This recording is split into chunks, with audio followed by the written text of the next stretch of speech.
यह विषय बहुत ही समसामयिक है और अत्यंत महत्वपूर्ण है, क्योंकि आधुनिक समाज में आध्यात्मिकता को लेकर बहुत भ्रम फैल चुका है।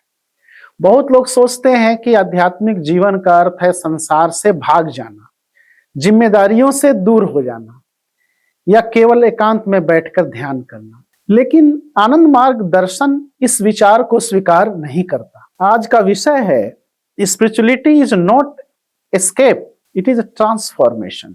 अर्थात आध्यात्मिकता पलायन नहीं बल्कि परिवर्तन है। आनंद मार्ग के प्रवर्तक भगवान श्री श्री आनंद मूर्ति जी ने आध्यात्मिकता को जीवन से जोड़कर देखा। उन्होंने कहा कि वास्तविक साधना वह है जो मनुष्य को भीतर से बदल दे और उसे समाज के कल्याण के लिए प्रेरित करे। यदि कोई व्यक्ति केवल अपने व्यक्तिगत सुख या मुक्ति के लिए साधना करता है लेकिन समाज के दुखों के प्रति संवेदनशील नहीं है तो उसकी आध्यात्मिकता अधूरी है। आज संसार अनेक संकटों से गुजर रहा है। हिंसा, शोषण, भ्रष्टाचार, मानसिक तनाव, पर्यावरण संकट, नैतिक पतन आदि आदि। ऐसी स्थिति में यदि आध्यात्मिक लोग केवल जंगलों या गुफाओं में चले जाएं और समाज को उसके हाल पर छोड़ दें तो यह सच्ची आध्यात्मिकता नहीं हो सकती। आनंद मार्ग कहता है कि आध्यात्मिकता का उद्देश्य मनुष्य को कमजोर बनाना नहीं बल्कि साहसी बनाना है।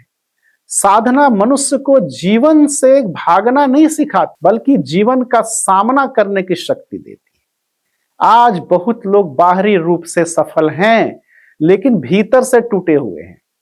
तनाव, भय, अकेलापन और निराशा बढ़ते जा रहे हैं। इसका कारण यह है कि मनुष्य ने बाहरी विकास तो किया लेकिन भीतर की चेतना को विकसित नहीं किया। आध्यात्मिकता का पहला कार्य है भीतर का परिवर्तन। जब मनुष्य साधना करता है, ध्यान करता है तो उसका मन धीरे धीरे शुद्ध होने लगता है। उसके भीतर करुणा जगती है, उसका दृष्टिकोण व्यापक होता है, वह केवल मैं और मेरा तक सीमित नहीं रहता। यही परिवर्तन की शुरुआत है। लेकिन आनंद मार्ग यही नहीं रुकता।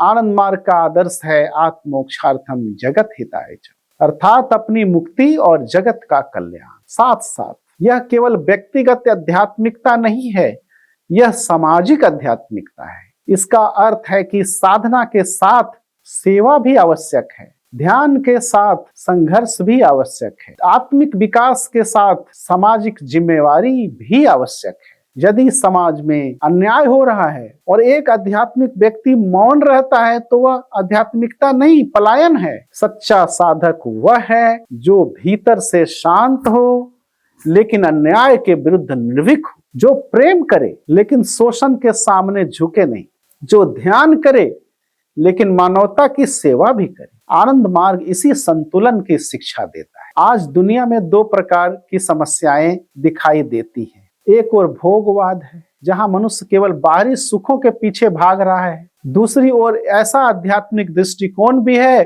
जो संसार को मिथ्या कहकर समाज से दूर हो रहा है। आनंद मार्ग इन दोनों अतियों को स्वीकार नहीं करता। यह कहता है कि जीवन को छोड़कर नहीं, जीवन को रूपांतरित करके आगे बढ़ना होगा।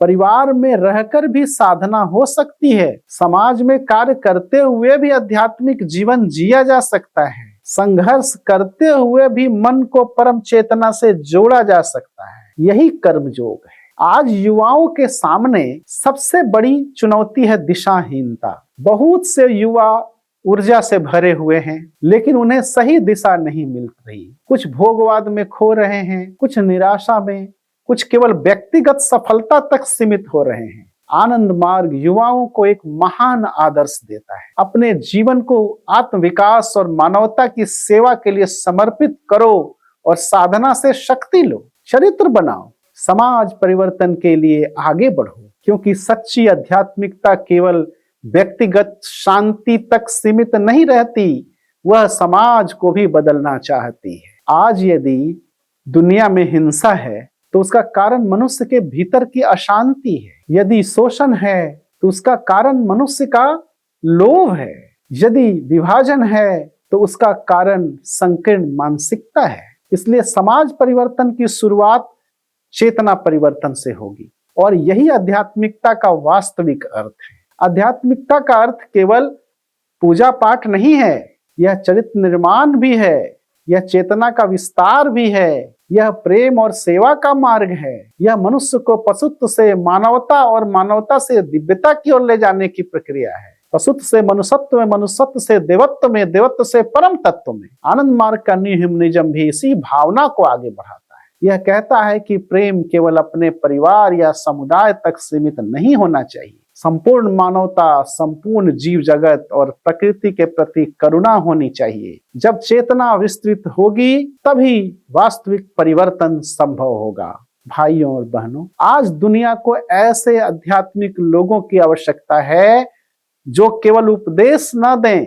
बल्कि समाज के दुखों को दूर करने के लिए कार्य करें। ऐसे लोग जो ध्यान भी करें और सेवा भी, जो साधना भी करें और संघर्ष भी, जो भीतर से दिव्य हों और बाहर से कर्मशील। यही आनंद मार्ग का आध्यात्मिक आदर्श है। अंत में कहना चाहूंगा, यदि आध्यात्मिकता हमें मानवता से दूर ले जाए तो वह अपूर्ण है। यदि आध्यात्मिकता हमें कमजोर बना दे तो वह वास्तविक नहीं है। सच्ची आध्यात्मिकता वह है जो मनुष्य को बदल दे, उसके विचारों को, उसके चरित्र को, उसके जीवन को और समाज को बदल दे। क्योंकि spirituality is not escape, it is a transformation, complete transformation of life.